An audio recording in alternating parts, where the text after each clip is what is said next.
आपने एक बहुत ही अच्छी हेल्थ इंश्योरेंस कंपनी की बहुत ही शानदार पॉलिसी अपने लिए चूज कर ली है, लेकिन अभी भी आप परेशानी महसूस कर रहे हैं क्योंकि आपने अपनी पॉलिसी का प्रीमियम पेमेंट ऑप्शन गलत चूज कर लिया है। यानी साल में कितनी बार आप अपनी हेल्थ इंश्योरेंस पॉलिसी का प्रीमियम पे करेंगे वो ऑप्शन आपने गलत चूज कर लिया है, इसलिए वो आपके लिए परेशानी का सबब बन गया है।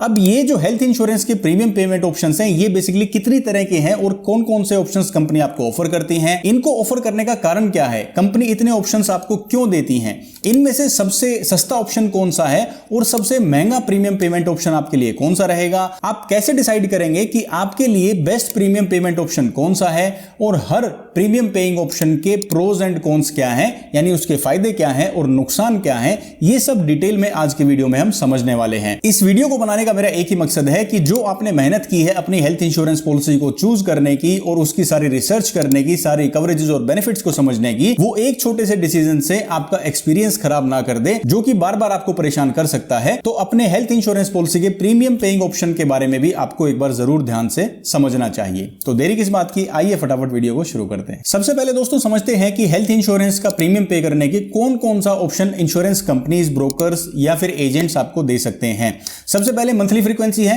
कुछ ब्रोकर्स या ऑनलाइन आपको मंथली फ्रीक्वेंसी भी मिल जाएगी, यानी हर महीने आप अपने इंश्योरेंस पॉलिसी का प्रीमियम पे कर सकते हैं, यानी साल में 12 बार आपको अपने इंश्योरेंस पॉलिसी का प्रीमियम पे करना होगा। इसके भी फायदे और नुकसान जो हैं वो आगे जाकर मैं आपको बताऊंगा।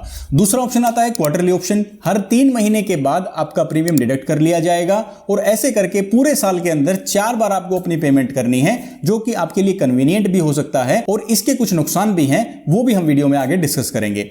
तीसरा ऑप्शन आ जाता है दोस्तों हाफ ईयरली, जैसा कि नाम से ही समझ में आ रहा है, हाफ ईयरली यानी साल में 2 बार, हर 6 महीने में 1 बार आपसे पेमेंट ले ली जाएगी और इस तरीके से पूरे साल में 2 ही बार आपको पेमेंट करनी होगी। फोर्थ ऑप्शन है दोस्तों एनुअल प्रीमियम, पूरे साल में 1 ही बार आपको प्रीमियम पे करना है और पूरे साल के लिए पॉलिसी के कवरेजेस और बेनिफिट्स आपको मिल जाते हैं। और फाइनल ऑप्शन है दोस्तों लॉन्ग टर्म पॉलिसी, जिसमें आप 1 ही बार प्रीमियम पे करके 2 या 3 साल की पॉलिसी भी एक साथ खरीद सकते हैं। इसके बेनिफिट्स क्या हैं और नुकसान क्या हैं वो भी हम वीडियो में आगे जानेंगे। अब क्या क्या ऑप्शंस आपके पास अवेलेबल हैं ये जानने के बाद एक बार ये समझ लेते हैं कि इंश्योरेंस कंपनीज इतने सारे ऑप्शंस आपको क्यों देती हैं, इनका फायदा क्या है, इससे कंपनी को क्या मिलता है और जो पॉलिसी लेने वाला है उसको क्या बेनिफिट होता है। सबसे पहला जो फायदा है वो है अफोर्डेबिलिटी। अब मान लो किसी की पूरे साल की पॉलिसी जो है वो 30 से 35 हजार रुपए की बनती है, तो हर किसी की पेइंग कैपेसिटी एक साथ इतने पैसे पे करने की नहीं हो सकती। जो लोग एक साथ इतना पैसा, इतना प्रीमियम नहीं भर सकते, उनके लिए भी प्राइसेस को अफोर्डेबल बनाने के लिए इंश्योरेंस कंपनीज ने आपको ये प्रीमियम के ऑप्शंस दिए हैं, जिसमें आप हाफ ईयरली, साल में 4 बार क्वार्टरली करके या फिर मंथली फ्रीक्वेंसी से भी प्रीमियम की पेमेंट कर सकते हैं, जिसकी वजह से पॉलिसी का जो प्राइस है वो एक कंस्ट्रेंट यानी कि बाधा नहीं बनता है पॉलिसी खरीदने में। यानी जो लोग ज्यादा फाइनेंशियली साउंड नहीं है वो भी हेल्थ इंश्योरेंस की कवरेज अपने परिवार के लिए ले सके, इसलिए इन ऑप्शंस को कंपनीज ऑफर करती हैं। दूसरा कारण है दोस्तों कि हर किसी की इनकम साइकिल डिफरेंट होती है। अब हो सकता है रेगुलर जिनकी इनकम है, रेगुलर उनके एक्सपेंसेस हैं, तो हर महीने हो सकता है वो पैसे इसके लिए ना निकाल पाएं। किसी के पास कहीं से एक्स्ट्रा इनकम, एक्स्ट्रा पैसा आता है क्वार्टरली बेसिस पर, यानी कि हर 3 महीने के बाद। किसी के पास कहीं से एक्स्ट्रा इनकम आ जाती है पूरे साल में 1 बार, तो वो चाहते हैं कि जिस टाइम ये पैसा उनके पास आए उसी टाइम वो इस तरह की जो अपनी इंश्योरेंस पॉलिसी के प्रीमियम है या कुछ एक्स्ट्रा जो खर्चे हैं वो उसी टाइम इन्हें पे करें। साल के बीच में उन्हें कोई भी डिस्टर्ब ना करे, कोई भी एक्स्ट्रा खर्चा वो नहीं करना चाहते, तो उसके हिसाब से वो अपनी प्रीमियम फ्रीक्वेंसी चूज कर सकते हैं। लेकिन अगर मान लो मैं एक सैलरीड पर्सन हूं और हर महीने मेरे अकाउंट में मेरी सैलरी आती है और मैं चाहता हूं कि पूरे साल का जो बड़ा अमाउंट है हेल्थ इंश्योरेंस प्रीमियम का, उसे छोटे छोटे 12 चंक्स में इंश्योरेंस कंपनी मेरे अकाउंट से डिडक्ट कर ले, तो मुझे पता भी नहीं चलेगा और पूरे साल का कवरेज भी मुझे मिल जाएगा। तो हर किसी की जरूरत के अकॉर्डिंग और इनकम साइकिल के अकॉर्डिंग इंश्योरेंस कंपनी चाहती है कि हर किसी तक हेल्थ इंश्योरेंस की एक्सेस होनी चाहिए और अफोर्डेबिलिटी की वजह से या प्रीमियम पेमेंट ना करने की वजह से वो हेल्थ इंश्योरेंस से ना चूक जाए। अब दोस्तों समझते हैं कि आपके लिए बेस्ट ऑप्शन कौन सा है और उसकी क्या क्वालिटीज, क्या ट्रेड्स होनी चाहिए, यानी वो तरीका आप कैसे निकालेंगे कि ये आपके लिए बेस्ट प्रीमियम पेइंग ऑप्शन है। सबसे पहला तो आपको बर्डन फील नहीं होना चाहिए। अब देखिए हर महीने या हर क्वार्टर में या हर साल आपको ये लगेगा कि अब ये पेमेंट मुझे और करनी पड़ रही है, ये बिना वजह का खर्चा है, क्योंकि ऐसा नहीं है आप जैसे ही प्रीमियम पे करेंगे उसके अगले महीने आपको क्लेम लेना है। कई बार सालों तक आप प्रीमियम पे करते हैं और उसके बाद भी कोई क्लेम नहीं आता है, और मैं तो ये उम्मीद करता हूं कोई क्लेम ना ही आए। तो इसलिए आपको प्रीमियम पेइंग फ्रीक्वेंसी वो चूज करनी है जिसमें आपको उसके पेमेंट का बर्डन फील ना हो। क्योंकि ये हैसल फ्री प्रोसेस होनी चाहिए। आपको फाइनेंशियली पता भी नहीं चलना चाहिए कि आपका प्रीमियम कब डिडक्ट हो गया, ताकि जब कभी फ्यूचर में इस पॉलिसी का इस्तेमाल करना पड़े तो आपको लगे कि आपने कोई ज्यादा मेहनत इसके लिए नहीं की है। प्रीमियम पेमेंट फ्रीक्वेंसी इतनी फ्लेक्सिबल होनी चाहिए और इस अमाउंट तक होनी चाहिए जिसमें आप पेमेंट के लिए कंफर्टेबल हैं। दूसरी क्वालिटी है दोस्तों कि इस प्रीमियम पेमेंट फ्रीक्वेंसी के जरिए आपका पैसा भी बचना चाहिए। अब ऐसा नहीं है कि इंश्योरेंस कंपनी पूरे साल के लिए भी सेम अमाउंट ले रही है और हर महीने जो प्रीमियम पेमेंट कर रही है उसके लिए भी सेम अमाउंट ले रही है, ऐसा नहीं है। जैसे जैसे आपके प्रीमियम पेमेंट की फ्रीक्वेंसी बढ़ती है, यानी साल में जितनी ज्यादा बार आप पेमेंट करते हैं उतना ही आपका प्रीमियम महंगा भी हो जाता है। तो आपको यह भी देखना है कि जो प्रीमियम पेमेंट फ्रीक्वेंसी आप अपने लिए चूज कर रहे हैं उसके फ्रीक्वेंसी बढ़ाने से कितना प्रीमियम आपका महंगा हो रहा है, ताकि ऐसा ना हो कि प्रीमियम पेमेंट फ्रीक्वेंसी तो आप बढ़ा लें, उसके साथ साथ आपका पॉलिसी का प्राइस भी काफी बढ़ जाए, क्योंकि इंश्योरेंस कंपनीज इसके लिए लोडिंग चार्ज करती हैं जो कि डिस्काउंट का अपोजिट है। तो यह भी आपको ध्यान रखना चाहिए। और तीसरी क्वालिटी है दोस्तों आपकी इनकम साइकिल। आपको पता है आपके पास पैसे कब आएंगे जो आप अपने हेल्थ इंश्योरेंस के लिए अलग से निकाल सकते हैं। इन फैक्टर्स को डिसाइड करके आपको एक suitable premium paying frequency decide करनी चाहिए। अब दोस्तों मैं आपको हर प्रीमियम पेमेंट ऑप्शन के प्रोज एंड कॉन्स बताने वाला हूं, यानी मंथली के क्या फायदे नुकसान है, क्वार्टरली में क्या फायदा है क्या नुकसान है, हाफ ईयरली आपको क्यों पे करना चाहिए, एनुअली बेनिफिशियल है या नहीं, और लॉन्ग टर्म पॉलिसीज आपको लेनी चाहिए या नहीं। सबसे पहले बारी आती है मंथली प्रीमियम पेमेंट की। साल में आपको 12 बार अपना प्रीमियम पे करना होता है। इसका फायदा क्या है? एक तो ये अफोर्डेबल हो जाता है, यानी पॉलिसी आपको ज्यादा महंगी नहीं लगती है, और नुकसान ये है आपका प्रीमियम महंगा हो जाएगा। इंश्योरेंस कंपनी आपको एक रेगुलर 1 साल की पॉलिसी इशू कर रही है, लेकिन वो पैसा आपसे हर महीने ले रही है, तो इसके बदले वो आपका प्रीमियम थोड़ा सा बढ़ा देती हैं, जिस चीज को आपको एक बार कंपेयर जरूर करना चाहिए अपनी पॉलिसी खरीदते टाइम। दूसरा नुकसान जो मुझे लगता है वो ये कि क्योंकि साल में 12 बार आप अपने प्रीमियम की पेमेंट करेंगे, चाहे वो ऑटो डेबिट की फैसिलिटी क्यों ना हो, तो हो सकता है कभी किसी टेक्निकल फॉल्ट के कारण या फिर किसी और दिक्कत के कारण, या फिर हो सकता है कभी अकाउंट में बैलेंस ना हो, तो ये मिस होने के सबसे ज्यादा चांसेस हैं। क्योंकि अगर साल में आप 1 या 2 बार पेमेंट कर रहे हैं तो उसका मिस होना रेयर है, क्योंकि वो इवेंट आप याद रख सकते हैं।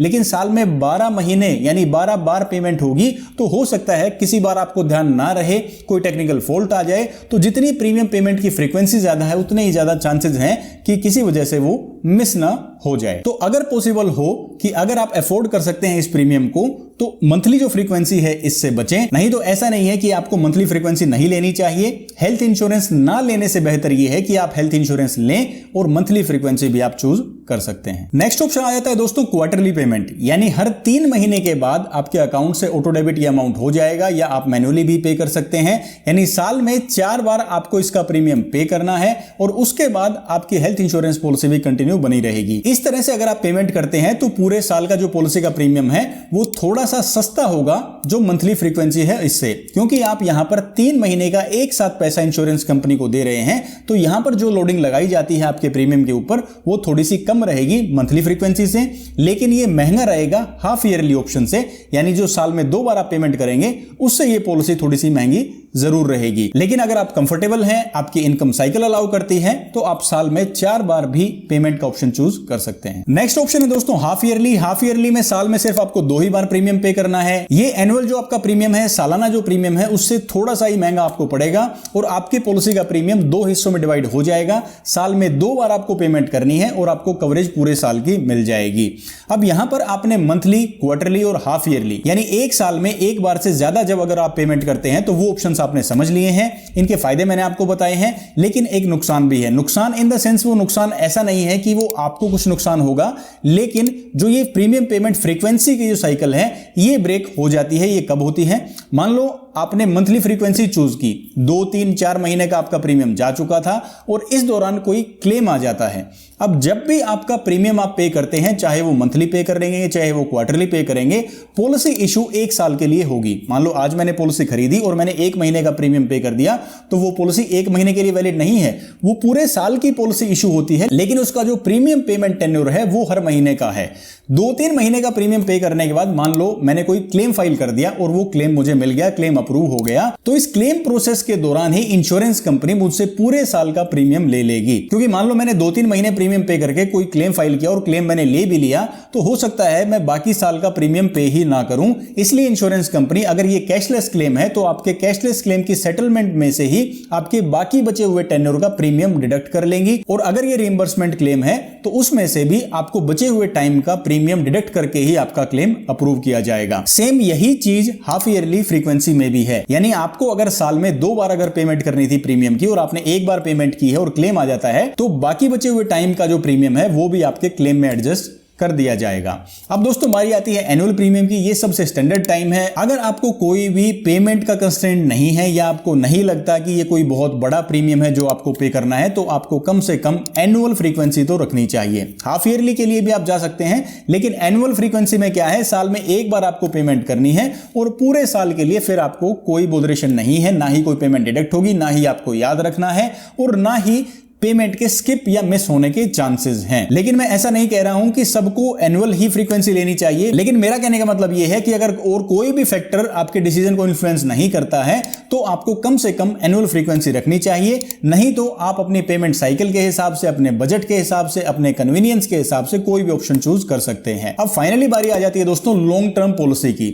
एजेंट या फिर कंपनीज हमेशा ये आपको पुश करती हैं कि आपको 2 या 3 साल की पॉलिसी लेनी चाहिए। क्या इसका कोई फायदा है या इसका नुकसान क्या है? भाई आपने पॉलिसी आज ली है तो आप अगले 2 या 3 साल का पैसा इंश्योरेंस कंपनी को क्यों देंगे? आपको इससे क्या बेनिफिट होगा? सबसे पहला बेनिफिट है दोस्तों कि ये आपका प्रीमियम कम कर देंगी। ये एक इन्वेस्टमेंट की तरह है। अब मान लो आपने 3 साल की पॉलिसी ली तो आपको 10 से 12% तक का डायरेक्ट डिस्काउंट मिल जाता है। अब मान लो आप ये पैसा इंश्योरेंस कंपनी को नहीं देते हो, आप ये अपने पास रखते हो और आप इन्वेस्ट करते हो। मान लो आपने एफडी ही करवा दी। एफडी का क्या रेट ऑफ रिटर्न है भाई? 6%, 6.5%, 6.25%। सीनियर सिटीजन के लगा लो 7, 7.25%, 7.5% तक। लेकिन यहां पर आपको डायरेक्टली 10 से 12% का डिस्काउंट मिल रहा है, तो ये एक इन्वेस्टमेंट भी हो सकती है अगर आपके पास स्पेयर मनी है तो। दूसरा रीजन, हेल्थ इंश्योरेंस कोई ऐसा प्रोडक्ट नहीं है आपने आज खरीद लिया अगले साल नहीं ले रहे हैं। ये एक कंटिन्यूअस बेनिफिट वाला प्रोडक्ट है। यानी आपको अगले साल तो पॉलिसी रिन्यू करवानी ही है और अगर आपके पास स्पेयर मनी है तो वो अच्छी जगह आप इस तरीके से इन्वेस्ट कर सकते हैं। तीसरा एक और बेनिफिट है, वो ये कि हेल्थ इंश्योरेंस कंपनीज कब अपना प्राइस बढ़ा दें आपको पता भी नहीं चलेगा, क्योंकि इस साल आपने अपनी पॉलिसी को रिन्यू करवाया है और अगले साल जब आप रिन्यू करवाने जाएंगे तो हो सकता है प्रीमियम 10, 12, 15, 20% तक भी बढ़ जाता है। तो इस चीज से आप बच जाएंगे। यानी जो अनयूजुअल इन्फ्लेशन है इंश्योरेंस कंपनीज की, जो प्राइस रिवीजन है, उससे आप बच सकते हैं। आपने अगर 3 साल की पॉलिसी का प्रीमियम एक साथ पे कर दिया तो इंश्योरेंस कंपनी बीच में आपसे रिकवरी नहीं कर सकती। ये प्राइस आपके लिए फिक्स हो गया है अगले 3 साल तक के लिए। क्या लॉन्ग टर्म पॉलिसी खरीदने का कोई नुकसान भी है? नुकसान तो नहीं कह सकते, लेकिन सिर्फ ये आपका पैसा आपको एडवांस देना है जो कि आप कहीं और यूज कर सकते थे। अगर आपको लगता है इस पैसे का आप और कहीं बेहतर इस्तेमाल कर सकते हैं, ये डिस्काउंट जो आपको मिल रहा है 10-12% का, इससे ज्यादा रेट ऑफ रिटर्न आप अपने बिजनेस के थ्रू या किसी और इन्वेस्टमेंट के थ्रू ले सकते हैं, तो आप इस पैसे को वहां भी इस्तेमाल कर सकते हैं। लेकिन अगर आपके पास स्पेयर मनी है तो you can also buy a long term policy. तो दोस्तों यहां तक आपने सभी ऑप्शंस के प्रोज एंड कॉन्स समझ लिए हैं। आप अपने लिए बेस्ट ऑप्शन कैसे डिसाइड करें वो भी मैंने तरीका आपको बताया है। तो ये सारी चीजें ध्यान में रखते हुए आपको वो प्रीमियम पेमेंट का ऑप्शन चूज करना है जो आपके लिए कन्वीनियंट हो, आपकी इनकम साइकिल के हिसाब से फेवरेबल हो, आपको कोई बर्डन उससे महसूस ना हो और आपके पॉलिसी के प्राइसेस भी उससे ज्यादा ना बढ़े। बाकी जो ये ऑप्शंस हैं ये आपको तकरीबन हर इंश्योरेंस कंपनी की हर पॉलिसी में मिल जाते हैं। तो इस तरीके से आप अपने लिए best premium payment option choose कर सकते हैं। उम्मीद करता हूं इस जानकारी से आपके माइंड में कुछ क्लैरिटी जरूर आई होगी अपने प्रीमियम पेमेंट ऑप्शन को लेकर। अगर आपका कोई सवाल है इन पॉइंट से जुड़ा हुआ तो वो आप कमेंट सेक्शन में मुझसे पूछ सकते हैं। वीडियो अगर अच्छा लगा हो, जानकारी अच्छी लगी हो, समझ में आई हो तो आप वीडियो को लाइक कर सकते हैं और अगर अब तक आपने चैनल को सब्सक्राइब नहीं किया है तो प्लीज चैनल को सब्सक्राइब जरूर कीजिए। मैं हरविंदर सिंह अब आपसे मिलूंगा अगले वीडियो में।